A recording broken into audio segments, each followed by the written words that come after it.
यहाँ पे हमने लिख दिया BJP, BSP, Sapa, Congress, other party. यहाँ पे क्या है, रैंक बिटवीन जैसे फार्मूले का हमने यूज़ किया, 20 लगा दिया, मिनिमम 80 दे दिया। नंबर कोई भी हो सकता है। इसको ड्रैग कर लो, यहाँ से कॉपी करके इसको हमने पेस्ट कर दिया। अब इसको हम थोड़ा सा बदल देते हैं, क्योंकि नहीं बदलेगा बार बार तो दिक्कत करेगा। वैल्यू में ले लेते हैं। अब ध्यान से देखिए कैसे ये काम करता है।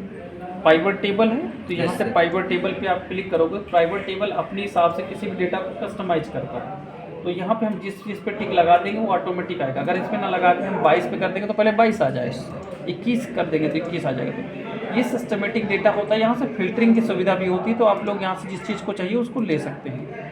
जो चीज़ नहीं चाहिए उसको टिक हटा देंगे तो ऑटोमेटिक ये काम करेगा। दिख रहा है? एक साथ लगा देंगे तो एक साथ ये काम करेगा। आई बात समझ में?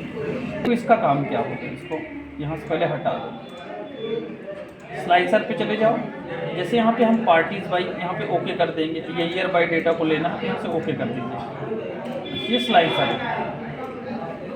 अगर यहाँ पे बीजेपी का चाहिए तो बीजेपी का दिखेगा, सपा का चाहिए सपा का दिखेगा, जिस चीज़ का चाहिए। ये अगर हटाना है तो हटा, अगर 37 का चाहिए तो 37 का ही दिखेगा यहाँ पे, मतलब जिसका देखोगे उसका ही दिखाई पड़ेगा। तो ये स्लाइसर से भी यहाँ से काम कर सकते हैं। इसके बाद ये पाइवट चार्ट होता है, ओके कर दोगे तो यहाँ चार्ट भी आ जाएगा।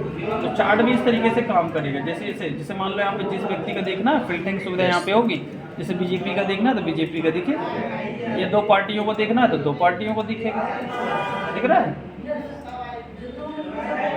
लेआउट वगैरह तो पता ही है कैसे देख के बनाते हैं, चार्ट में सीखा ही गया है। तो बात समझ में आई? Pivot table, pivot chart table समझते ही होगे। पिक्चर आता है, clip art, save, smart art, screenshot भी पता है। स्क्रीनशॉट कैसे लेते हैं, यहाँ पे जाके जैसे कोई क्लिपिंग करके हम इसका स्क्रीनशॉट लेना चाहते हैं तो ये स्क्रीनशॉट हमारे पेपर पे चला जाए। ठीक है। इसके बाद ये कॉलम चार्ट ये सब कर लेना है आपको, ये आपकी जिम्मेदारी है। ठीक है। 3D चार्ट ऐसे बना सकते हैं। और यहाँ पे देखिए सब बनाए थे ना सर जी। हाँ, वो स्क्रीनशॉट यहाँ की क्यों नहीं हुई थी? यहाँ की स्क्रीनशॉट नहीं होगी, वो क्लिपिंग करेगा। अगर इसका स्क्रीनशॉट चाहिए तो एक्सेल दूसरा खोलना पड़ेगा आपको। जैसे उसका स्क्रीनशॉट चाहिए, जो चीज़ खुला हुआ है अभी, सॉरी इस पे दिखा नहीं रहा है, मतलब वो बंद कर देता। अगर अलग सॉफ्टवेयर की चाहिए तो दे देगा। जैसे मान लो मुझे यहाँ पे कोई चीज़ दिखाते हैं करके, जैसे ये आइकॉन है, इसका चाहिए मुझको, तो ये आइकॉन खुला हुआ रहेगा। जो सॉफ्टवेयर तो एक खुलता है एक बंद हो जाता है ना। अब देखो यहाँ पे क्लिपिंग दिख रही है तुमको, अब क्लिक कर दोगे तो आ जाएगी पेपर पे। आई बस सुन लड़के। इसके बाद देखा जाए, ये स्लाइसर अभी मैंने बताया है तुम लोगों को। स्लाइसर बताया था कि नहीं बताया था? तुरंत भूल गए। ये स्लाइसर, ये यहाँ से बताया था मैंने, जबकि यहाँ पे भी दे रखा है स्लाइसर। इसके बाद हाइपरलिंक पता है? हाइपरलिंक का मतलब होता है जैसे बीजेपी का कोई कंटेंट बना है तो यहाँ पे आके हम लोग किसी भी फाइल को हम लिंक कर सकते हैं, और जब भी इसके ऊपर क्लिक करेंगे तो लिंकिंग की फाइल ऑटोमेटिक खुल जाएगी। आई बात समझ में? और इसको हटाना है तो राइट क्लिक करके यहाँ से रिमूव कर सकते हैं। क्लियर? इसके बाद टेक्स्ट बॉक्स होता है। टेक्स्ट बॉक्स पता ही है, अलग से बॉक्स में लिखना, मतलब पेपर। यहाँ पे तो हम लोग अगर मर्ज करके लिखते हैं कोई चीज़ तो हम लोग देखो अगर एंटर करते दूसरे में आ जाते हैं, और जबकि यहाँ ऐसा नहीं हो सकता। यहाँ पे ऑटोमेटिक आप लाइन दर लाइन लिख सकते हैं, और जबकि प्रिंट करोगे तो एक ही जैसे दिखेगा दोनों चीज़ें। ये देखो, तो ये चीज़ें इस काम आती है। अगला ऑप्शन क्या है आपके पास? Header and footer. जैसे आप वाटर मार्क लगाना चाहते हो तो पेंट आप चला लेते हो, तो पेंट आप पहले वर्डआर्ट में यहाँ पे वर्डआर्ट ले लीजिए।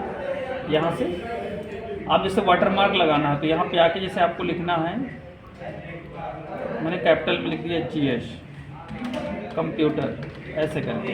अब मुझे इसको ही लगाना है, स्क्रिप्टिंग लैंग्वेज ले ली, यहाँ पे आके कलर डालो, इसको थोड़ा तिरछा कर लो, यहाँ से कट करो, MS पेंट पे आ जाओ, यहाँ से पेस्ट कर दो, क्रॉप करो, फाइल में जाओ, सेव करो। कहाँ पे सेव करना है? कहते हैं डेस्कटॉप में। नाम दे दिया हम लोगों ने, सेव कर दिया। हम अपने एक्सेल फाइल पे आ गए और यहाँ पे देखो हेडर लिखा होगा, यहाँ पिक्चर दिख रहा होगा। तो यहाँ पे हमने एक फाइल को कहाँ सेव किया है, डेस्कटॉप में। ये फाइल है, इंसर्ट कर लो। ये देखो पेज के अंदर लगा होगा, पेज के बाहर नहीं दिखेगा।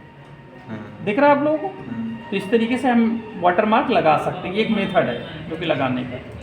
अब इसके बाद क्या बचता है, वर्ड आर्ट पता ही है। वर्ड आर्ट, सिग्नेचर नॉर्मली कोई नाम लिखकर हम लोग सिग्नेचर बना सकते हैं, कहीं भी ले जाके इसको रख सकते हैं। क्लियर? यस, ऑब्जेक्ट एक विषय होता है, जैसे कोई सॉफ्टवेयर यहाँ से खोलना तो यहाँ से हम सॉफ्टवेयर को खोल सकते हैं एनी टाइम। ये आइकॉन टाइप में बना रहेगा, इस पर तुम डबल क्लिक करो जो खुल देगा, कोई भी सॉफ्टवेयर हो। ठीक है? इक्वेशन पता ही है, जैसे मैथ के फार्मूले बनाने होते जो वर्ड में पढ़े थे। यस सर, और इसके बाद जो सिंबल्स होते हैं, जो सिंबल चाहिए उसको आप यूज कर सकते हो, कोई दिक्कत नहीं। ठीक है? Yes sir. बन जाएगा। सर हाँ एक और बता दीजिए, थोड़ा हम बोल रहे हैं। बोलो। वो हिंदी इंग्लिश इधर से वो ऑप्शन लिखते हैं ना, एक शब्द यहाँ पे अगर ध्यान दोगे